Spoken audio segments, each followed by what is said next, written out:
Ang ikalawang sulat ni Pedro. Unang kabanata.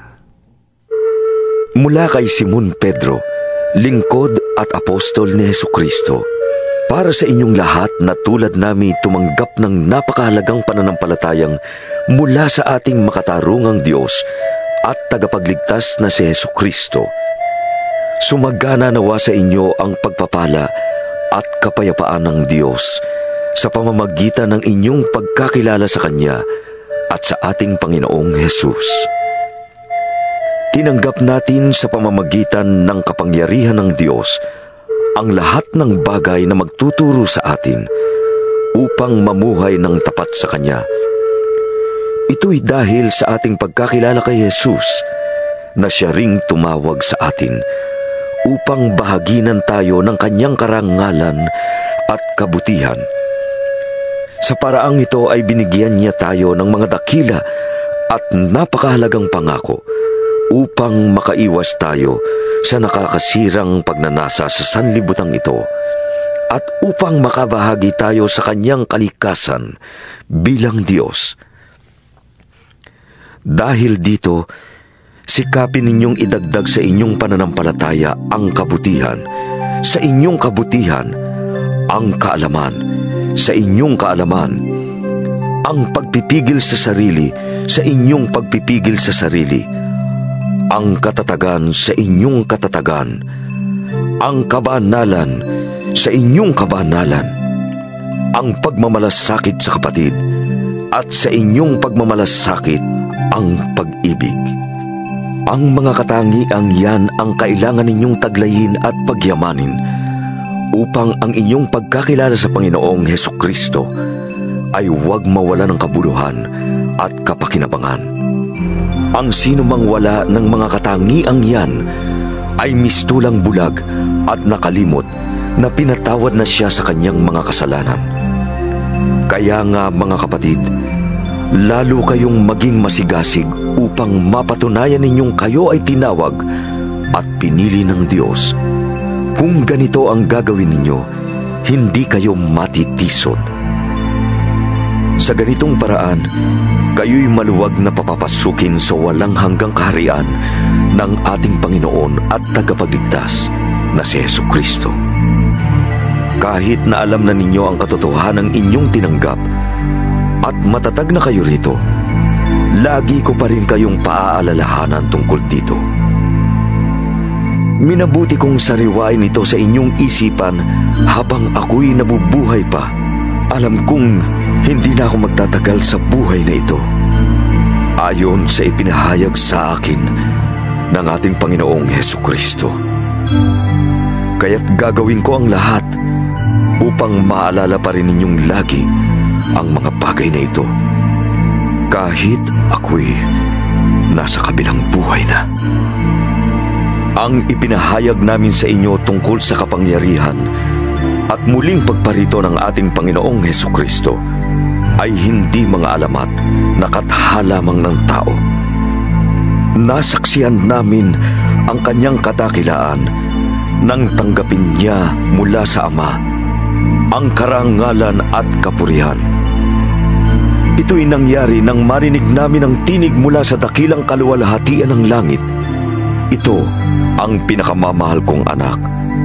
Siya ang lubos kong kinalulugdan.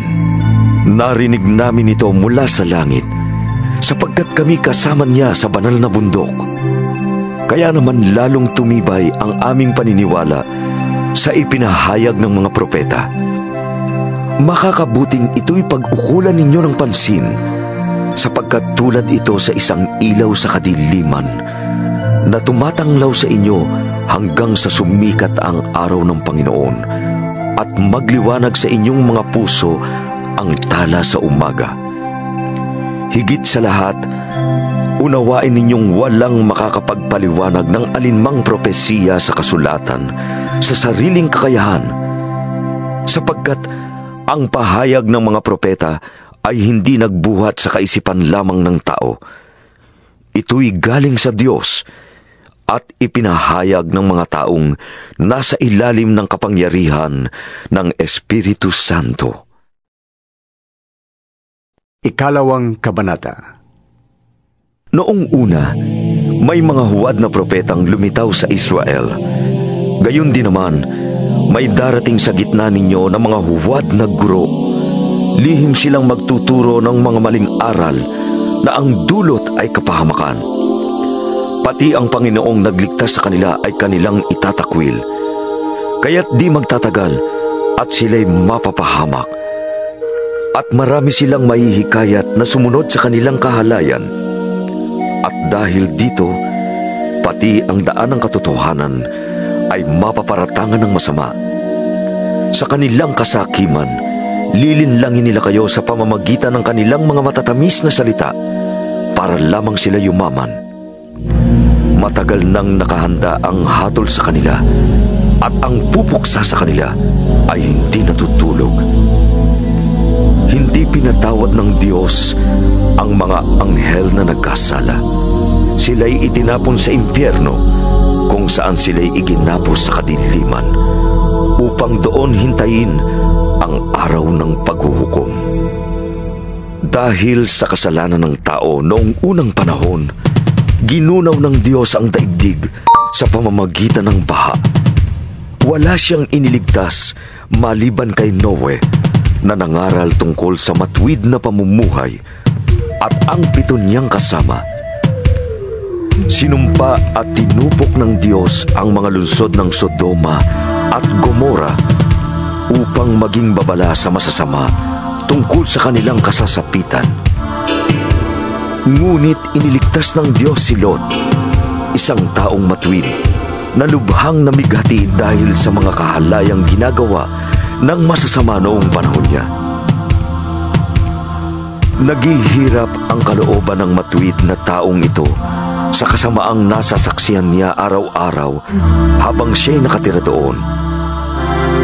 Alam ng Panginoon kung paano ililigtas mula sa mga pagsubok ang mga tapat sa Kanya at kung paanong parurusahan ang masasama hanggang sa araw na sila'y hatulan.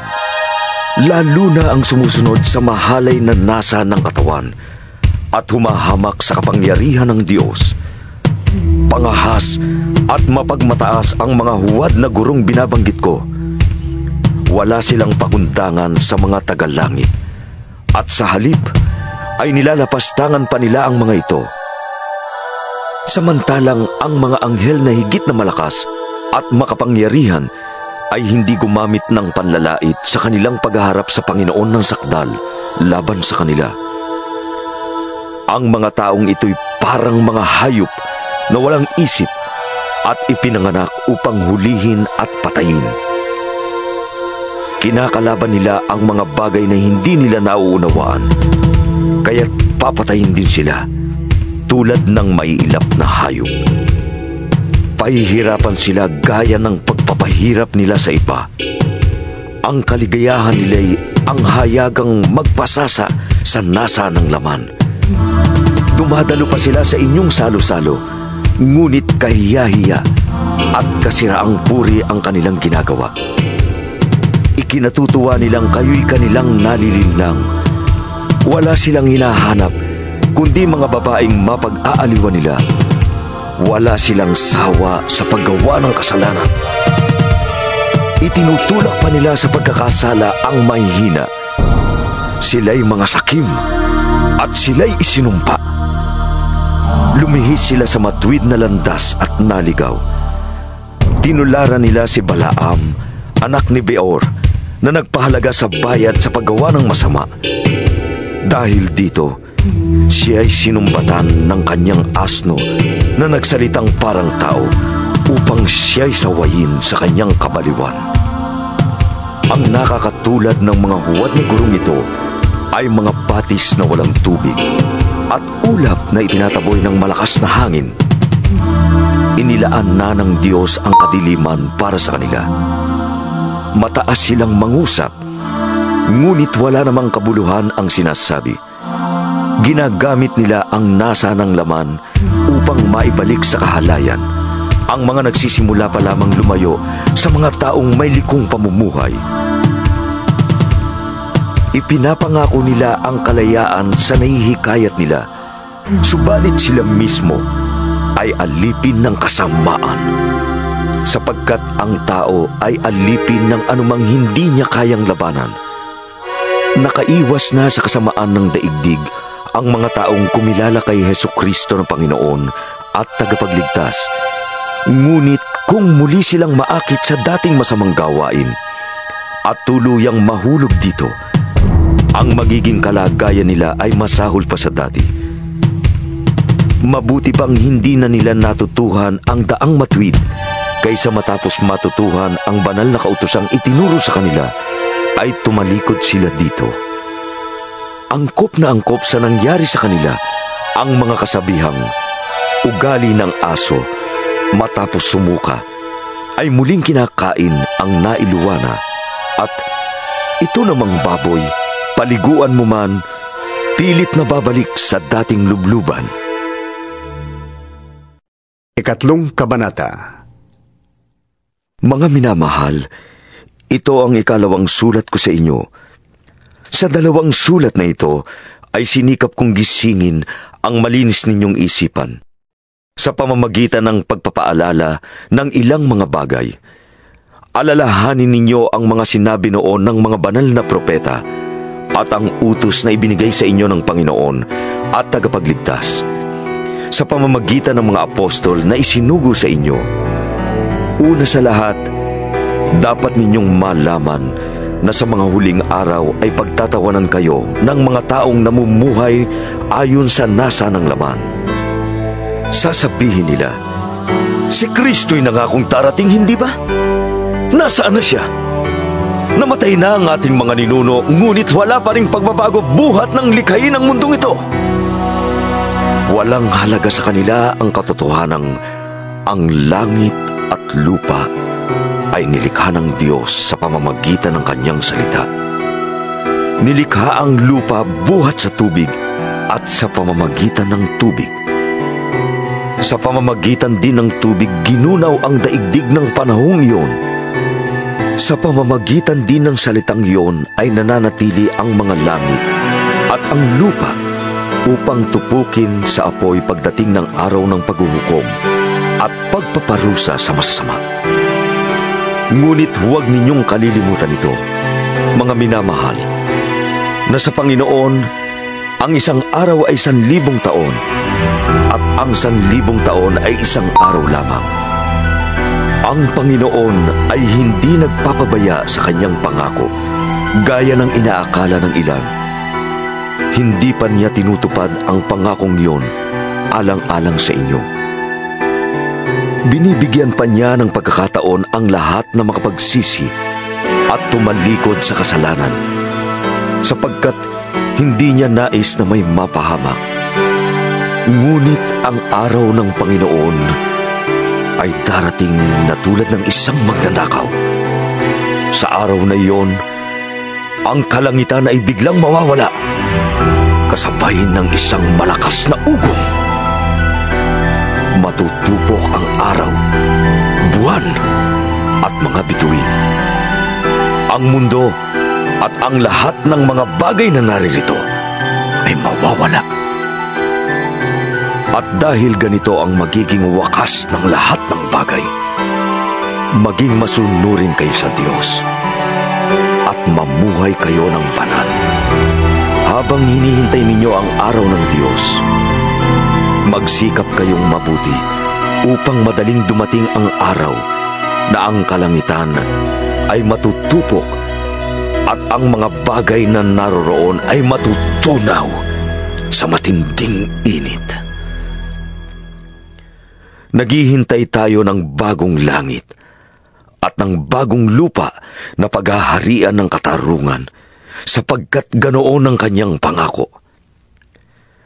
Kaya nga, mga minamahal, habang naghihintay kayo, sikapin ninyong mamuhay ng mapayapa, walang dungis at kapintasan.